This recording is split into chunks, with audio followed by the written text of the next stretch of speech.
Ambassador, I will say frankly, I'm one of the people who thinks you should be expelled from this country, and I believe that it's to do with the policies of your state. If I was Jewish and had never stepped foot in Israel, I could claim citizenship there tomorrow, but 6 million people whose origins are in what you now call Israel, who were forced out in 1947 or 48, do not have that right.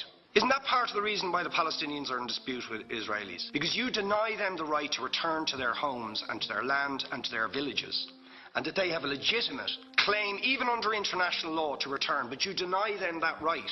Why do you deny them that right? And why do you give that right to other people who have no connection whatsoever with the land, whether you call it Israel or whether you call it Palestine? Why do you continue to seize land if you're serious about Oslo and the two-state solution, which under that agreement is land designated to be Palestinian land? 500,000 people, most of which has taken place since Oslo. You allow that to happen. Why do you allow it to happen?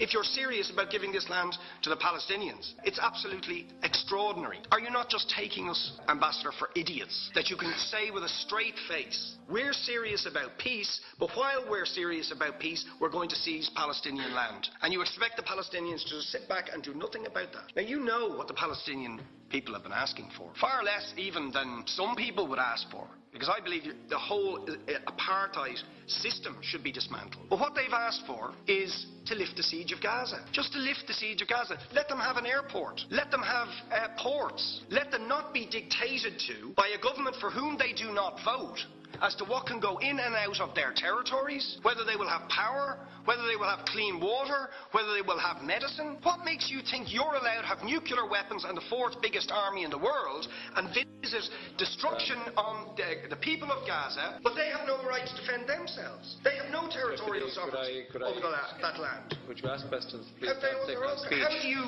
justify that? Yeah. All right. How do you justify those double standards? Very lastly, Ambassador, people like Bishop Tutu, Nelson Mandela, and I would certainly describe your state as a apartheid state, with different laws for people depending on their race or religion. For example, at checkpoints going into the West Bank, there's a channel if you're Israeli or European, and there's a channel if you're Arab. Just because you're Arab. If you came into Dáil Éireann and they stopped you and said, are you Jewish? Oh no, sorry, you can't come in through the same entrance as Irish people or European people because you're Jewish, you would call that racism and apartheid. You practice that with your checkpoints and your military barriers and your apartheid wall. How can you justify